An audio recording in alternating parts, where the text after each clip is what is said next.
आपने सनसनीखेज तो बहुत सुना होगा, पर आज हम जो आपको सुनाने जा रहे हैं वो शायद ही आपने कभी सुना हो। आपने कभी सुना है कि दोस्त के बगल में उसकी सहेली सोती रही और कोई आता है रात में और उसका बेदर्दी से कत्ल करके चला जाता है। आज की हमारी जो स्टोरी है वो बेंगलोर की है, जो वहाँ पे एक सहेली अपने दोस्त के बगल में सो रही थी और रात में अचानक कोई आता है और उसका बेदर्दी से कत्ल करके चला जाता है। तो आइए जानते हैं पूरी वारदात की घटना क्या हुई थी। 28 अगस्त की सुबह सुबह बेंगलुरु पुलिस को एक लड़की कॉल करती है। वो बहुत घबराई हुई थी। पुलिस को बताती है कि किसी ने उसके दोस्त का कत्ल कर दिया है। उसकी लाश बिस्तर में उसके बगल में पड़ी है। ये अपने आप में एक बेहद अजीब बात थी। लाश बिस्तर पे किसी के बगल में पड़ी थी। मकान number 741 second floor, first block, MSP layout, Kengeri Upanagar, Bangalore. जैसे कि खबर मिली थी, पुलिस को मौका वारदात का मंजर कुछ वैसा ही नजर आता है। यहाँ वाकई मकान के बेडरूम में एक लड़की की लाश पड़ी थी। उसके गले पर चाकू जैसे किसी तेजधार हथियार से वार किए जाने के निशान थे और पूरा का पूरा बिस्तर खून से सना हुआ था। जबकि फोन करने वाली लड़की बेहद डरी हुई, घबराई हुई मौका वारदात पे खड़ी थी। वहां आसपास के लोगों की भीड़ इकट्ठा हो चुकी थी। मरने वाली लड़की की पहचान 25 साल की नवयासरी के तौर पे हुई थी। नवयासरी न सिर्फ एक बेहद दिलकश और खुशमिजाज किस्म की लड़की थी, बल्कि पेशे से एक डांस इंस्ट्रक्टर भी थी, जो कन्नड़ फिल्म इंडस्ट्री यानी सैंडलवुड से जुड़ी थी। लेकिन सवाल ये था कि एक इतनी हैप्पी गो लकी किस्म की लड़की की जान किसने ली, वो भी इतनी भयानक तरीके से उसी के घर के अंदर। आखिर वो कौन है? इससे भी अजीब बात ये थी कि जब नवयासरी घर में अपनी सहेली ऐश्वर्या के साथ मौजूद थी और दोनों एक साथ ही एक ही बिस्तर पर सो रहे थे, तो फिर ऐश्वर्या को इस वारदात का पता कैसे नहीं चला? ये भी कम हैरान करने वाली बात नहीं थी। कातिल आधी रात को चुपचाप घर में कैसे घुस आया और नवयासरी की जान लेकर दबे पांव कैसे फरार हो गया? किसी ने उसके जबरदस्ती घर में घुसने या फिर मौत से पहले नवयासरी के चीखने चिल्लाने की आवाज क्यों नहीं सुनी? ये सवाल लगातार पुलिस को कुरेद रहे थे। बहरहाल पुलिस ने इस वारदात की कंप्लेन और इकलौती चश्मदीद गवाह ऐश्वर्या से ही पूछताछ कर कत्ल की कहानी को समझने की कोशिश शुरू की। ऐश्वर्या ने बताया कि नवयासरी बचपन की दोस्त थी और दोनों साथ ही खेल कूद कर बड़े हुए। दोनों का ताल्लुक कर्नाटक के ही शिवमोग्गा जिले के भद्रावती इलाके से था और इन दिनों दोनों बेंगलोर में रह रही थी। करीब 3 साल पहले नवयासरी को किरण नाम के लड़के से प्यार हो गया। बहुत जल्द ही दोनों एक दूसरे से शादी कर ली। इसके बाद नव्या अपने पति के पास बेंगलोर आ गई और डांस इंस्ट्रक्टर के तौर पे अपने करियर को आगे बढ़ाया। लेकिन पिछले कुछ दिनों से नवयासरी और उसके पति के रिश्तों में खटास आ गई थी। बात इस हद तक पहुंच चुकी थी कि अब नवयासरी को अपने ही पति किरण से खतरा महसूस होने लगा था। 27 अगस्त की सुबह करीब 9 बजे नवयासरी ने ऐश्वर्या को फोन किया और उसने उसे अपने पास बुला लिया। आखिर अपने ही पति से क्यों अनसेफ फील कर रही थी नवयासरी? ऐश्वर्या की मां ने, उसकी सहेली नव्या ने उसे कहा था कि वो अपने घर में ही अनसेफ फील कर रही है, इसलिए उसे अपने पास बुला रही है ताकि वो थोड़ा अच्छा महसूस कर सके। नवयासरी का फोन आने के बाद ऐश्वर्या उसके पास पहुंची। उसे नव्या के पास पहुंचने में शाम के 4:30 बज गए। ऐश्वर्या के मुताबिक इसके बाद उसने अपने एक कॉमन फ्रेंड अनिल से भी बात की और उससे मिलने को कहा। इसके बाद नवयासरी ऐश्वर्या को अपनी कार में लेकर घर से यानी SMV लेआउट से निकली और दोनों PR नगर पहुंचे, जहां से उन्होंने अपने कॉमन फ्रेंड अनिल को पिक किया और फिर तीनों कई घंटे तक साथ रहे।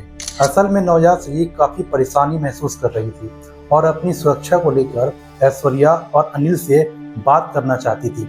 ऐश्वर्या ने पुलिस को बताया कि नवयासरी उसके पति किरण के साथ इन दिनों अच्छे रिश्ते नहीं थे। किरण उस पर शक करता था और अक्सर इस बात को लेकर दोनों में लड़ाइयाँ हुआ करती थी। ऐसी ही एक लड़ाई के बाद मंगलवार को ऐश्वर्या ने मुझे अपने पास बुलाया था। उसने मुझसे कहा कि वो ना तो घर में सुरक्षित महसूस कर रही है और ना ही बाहर, इसलिए मुझे कुछ देर के लिए उसके साथ रहना चाहिए। हम दोनों भद्रावती से ही है, बचपन की सहेलियां हैं, इसलिए मैं उसके पास चली गई। अनिल का कहना था कि अगर पुलिस किरण को बुलाकर उसकी कंप्लेंट कर देगी तो अगली बार वो उसे टॉर्चर करने से पहले सोचेगा। इस बातचीत के बाद 27 अगस्त को तीनों दोस्तों ने साथ मिलकर बाहरी डिनर किया और फिर अनिल को छोड़कर नवयाश्री और ऐश्वर्या FMV लेआउट में नवयाश्री के साथ घर लौट आए। क्योंकि नव्या और उसके पति में अनबन चल रही थी तो उसका पति किरण तब भी घर में नहीं था। अब कहानी जहाँ से शुरू होती है वही मोड़ पे आती है। इसके बाद ऐश्वर्या उस रात नवयाश्री के घर में ही रुक गई और दोनों सहेलियां साथ ही सो गई। ऐश्वर्या ने पुलिस को दी गई अपनी शिकायत में बताया है कि इसके बाद रात को क्या हुआ उसको कुछ भी पता नहीं है। असल में ऐश्वर्या का कहना है कि बीती रात को साथ में डिनर करने के बाद उसने ड्रिंक्स भी ली थी, जिसके चलते वो गहरे नशे में थी।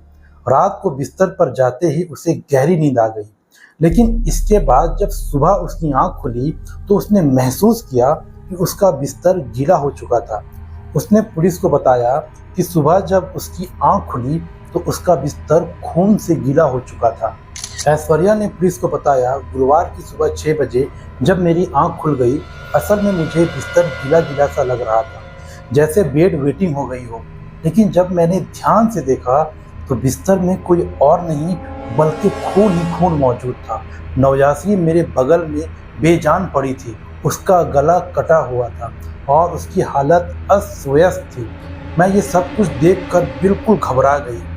चंद घंटे पहले मेरी जो दोस्त मेरे साथ थी, हम साथ में बात कर रहे थे और वो मेरे बगल में सोई थी। सुबह होते होते किसी ने उसका गला काट कर उसकी जान ले ली थी। ये मेरे लिए किसी बुरे ख्वाब की तरह था। लेकिन ऐश्वर्या का ये बयान पुलिस को बेहद चौंकाने वाला लग रहा था। पुलिस ने तस्दीक करने के लिए उससे पूछा कि आखिर रात में उसके बगल में सो रही उसकी सहेली का कत्ल हो गया, वो भी तब जब घर में तीसरा कोई नहीं था और उसे पता भी नहीं चला। आखिर ऐसा कैसे हो सकता है? तो ऐश्वर्या ने इसका भी जवाब दिया। उसका कहना था कि वो शराब के नशे में थी। रात को वो गहरी नींद सो गई। उसे ना तो किसी की चीख सुनाई दी और ना ही किसी की खटकने की आवाज पता लगा। कुछ सूत्रों का कहना है कि वारदात की रात घर में घुसकर कातिल ने नवयाश्री को पहले घर से ही एक कुर्सी में बांधा, उसके साथ अत्याचार किया, फिर गला रेतकर हत्या कर दी। जबकि ऐश्वर्या ने पुलिस को बताया है कि उसे उसकी सहेली की लाश उसके बिस्तर में बगल में पड़ी हुई मिली, जो खून से लथपथ थी और बिस्तर भी खून से भीग गया था। ऐसे में अगर एक वक्त के लिए यह मान भी लिया जाए कि आधी रात नींद में सो रही नव्या का मुंह बंद कर कातिल ने उसका गला काट दिया और उसकी जान चली गई, तो भी बगल में सो रही उसकी दोस्त ऐश्वर्या को इसका पता कैसे नहीं चला?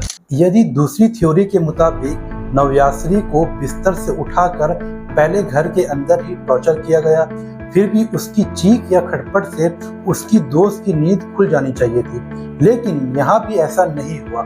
यानी ऊपरी तौर पे ये मामला बेशक एक ओपन एंड शट केस लग रहा हो, पुलिस ने कातिल के तौर पर नवयाश्री के पति को गिरफ्तार कर लिया हो, लेकिन मामला इतना सीधा भी नहीं है जितना लग रहा है। ऐसे में फिल्म इंडस्ट्री से जुड़ी एक डांस इंस्ट्रक्टर का कत्ल आखिर कैसे और किन हालात में हुआ, ये अब भी एक राज है।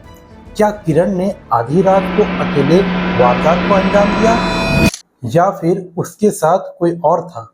ये भी सामने आना अभी बाकी है। एक्सपर्ट्स ये भी समझने की कोशिश कर रहे हैं कि क्या शराब के नशे में किसी को इतनी गहरी नींद आ सकती है कि बगल में किसी की हत्या हो जाए और उसे कुछ पता ही ना चले।